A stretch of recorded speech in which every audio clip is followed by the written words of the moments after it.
Welcome back to Project 94 for another Diecast review on the channel. Today, we're going to be looking at a pretty surprising release.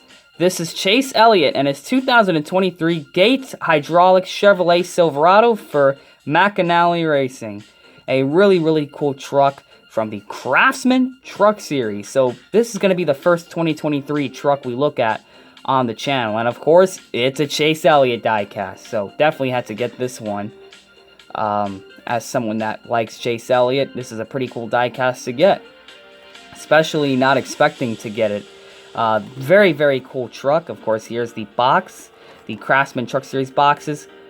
Kind of a plain Jane box design for these diecasts, but box designs are the least of my worries with the state of NASCAR diecast currently. But with that being said, this is a pretty cool 2023 truck. Finally able to get one, and of course, it's Chase Elliott's number 35. So, if you're a diecast collector for the trucks, you got another new number, number 35, and because McAnally Racing is a pretty regular team in the truck series, you don't even have to use this as Chase Elliott, you guys. You could use this for anyone you want. So, very cool to see that. So, more variety, and for me, it's another Chase Elliott diecast in the collection. So let's get this diecast out of the box. Usually with Chase Elliott, I don't have a lot of reviews on his diecast because there's just too many of them. So it's kind of difficult for me to get all of his cars reviewed, as you guys have seen throughout my YouTube career. But because this one is different enough, I'm more confident spending the time to review it, because it's definitely a different type of truck we're talking about here. This is not Napa, this isn't any of his normal sponsors. It's a completely new paint scheme, completely new sponsor, completely new number on a completely new team for a completely new season. So definitely going to be a really cool diecast to review. I'm already liking the look of this truck, man. I'm really liking this paint scheme. The white and the dark red is definitely making for a sharp design on this truck. And because this is one of the newer Chevrolet Silverados, I mean, look at that. The brand new Chevy Silverado truck. Of course, got number 35, McAnally Racing, with the grill opening on the front, which has a bit of hair on it, coincidentally. Got the Chevrolet bow tie. The Chevy trucks just look so cool. I mean, all the trucks look pretty awesome, but the Chevy one is definitely one of the cooler designs. Gates Hydraulics, brand new sponsor. I've never reviewed anything for them before. Of course, Craftsman. Of course, you have Simpson, Sunoco, ARP. You have Goodyear in yellow. NASCAR race truck. The 75th anniversary logo for NASCAR. SKF. That little X logo that I can't read. Calico. What does that say? Dari or Darrow. Got Jessel. Got the Craftsman Truck Series logo. The NASCAR Craftsman Truck Series. Of course, you have... Let's see if this thing can zoom in. There's a lot of sponsors.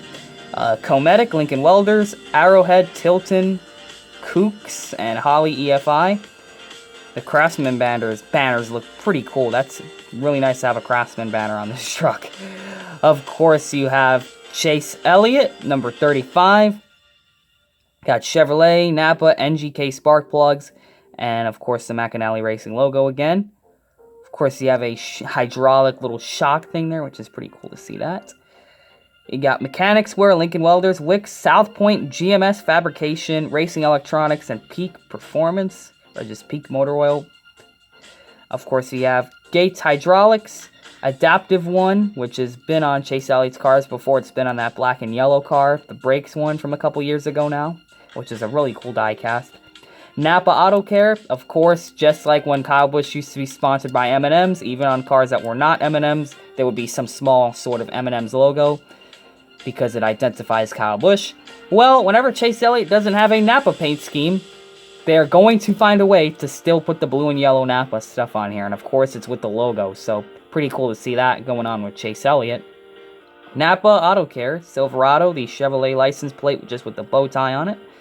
RST, number 35. Got a bit of a nicked up bumper. A little chip right there and some like stuff over here. Of course, the black spoiler. The really thick spoilers of these trucks. Of course, you got Napa Auto Care, Gates Hydraulics, Chevrolet, Adaptive One caliper on both sides of here of the truck bed. Got Chase Elliott's name. You got the little brake light up there, which is crooked, and of course the number 35 on the top. So for the paint scheme itself, white splitter, which is so refreshing to see a colored splitter on a diecast. Of course, you got the black spoiler right there, and the black rims, which looks sharp on this truck. I really like it.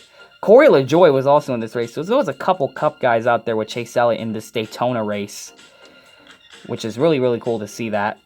Now for the numbers. So on the top, it's a black outline, a white number fill-in, and a white outline and a dark red number fill-in. Of course, got the whites highlighting the number fill-in. And of course, on the door, you got the black outline, the red outline, the white outline, and the black number fill-in, which is super cool. A lot of detail looking into that number, noticing all of its outlines and its intricacies and all that. Very, very cool font. I like the font of this number 35. It's super cool. The 35. Just getting used to seeing Chase Elliott in a different number, other than 9 or 24 or 7 even. So the front of it is just all white, but around the headlights, we got 2 of the dark red stripes starting to spread. And of course, got one slashing through the Goodyear and the NASCAR race truck logo into the driver's window. And of course, you have another spike going through the many, many, many contingency sponsors that are still on these trucks. It's a pretty sharp, slashy, edgy design on the side of this truck. There's really nothing going on with like the top or the bed or anything. Like from the top, it looks like a plain truck. But when you look at it from on the doors, you can definitely tell that there's definitely a paint scheme to it. Of course, you got decals chipping off onto my fingers, so that's always great quality right there. Wow. Look, this thing is literally like, it's shedding its skin. I mean, wow. Anyways, you have the red design, the dark red, pretty jagged design across the door, and of course the lower portion of the scheme, most of the top of it is white, because if they were to do like more details like towards the front here, the contingencies would be all over it. For instance, like what happened here, like you see how they had like another stripe going on right there? It kind of gets covered up by the contingencies, but it still looks good. I'm used to that, seeing the older diecasts. Of course, got another spike by those lower contingency sponsors. They're not really framed by anything. They're just on top of the design. Usually they have like a box around stuff like that, but it's not really a box. It's just the same stripe still. Spikes across the side, and of course that red stripe that went through the driver's window is going to go out through the other side. And the back is just all white, and an all-white bed, and an all-white top, and all that stuff. And of course the Chase Elliott name is matching the color of the truck, which is sweet. Really, really cool.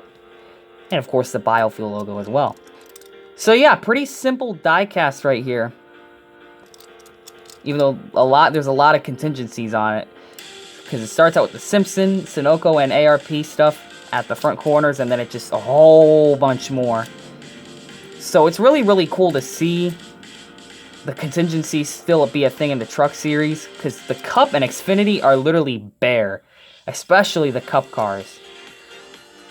They literally have no more contingencies to the point where they can literally slide the door number forward. So for the lower series, we still have the standardized door number, which is in the middle, which is cool. The trucks and Xfinity still have the normal number placement, but the Cup cars have had theirs changed. No funky hood vents or anything like that. This is the same truck that's always been a thing. This is such an old concept. Like, they've been running these truck molds for a while and have not really changed it much. Until the new trucks in 2023 and 2022, like the newer style trucks, do have like new body flares and all that. And like whole different looking. It's almost like a next gen truck almost if you look really close at it. But like from far it looks like a normal truck, but when you get close up at it, you can definitely tell they've added some subtle body details that make it somewhat different. But when you look at the 164s, they're just all on that Ford F-150 body, so they're all going to have Ford body lines. Mainly on the front and on the back bumper as well. So yeah, all these trucks are done on the Ford as I give you guys a 360 view.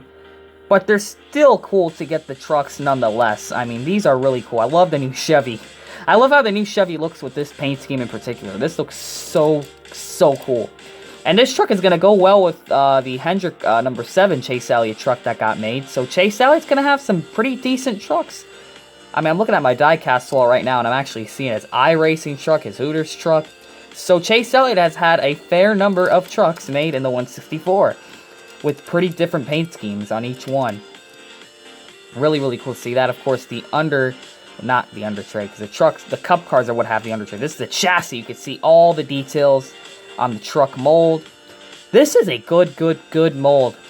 The truck diecasts are always good to get. Of course, the many gauges in the interior. Yeah, trucks are really cool to get. And of course, to get another Chase Elliott one is so cool to get it, of course. So, thank you all for checking out this diecast review. Comment, like, and subscribe. Will we get any more trucks from that Daytona race? And most importantly, are we going to get more trucks, period? Because I feel like we're lacking in the trucks department.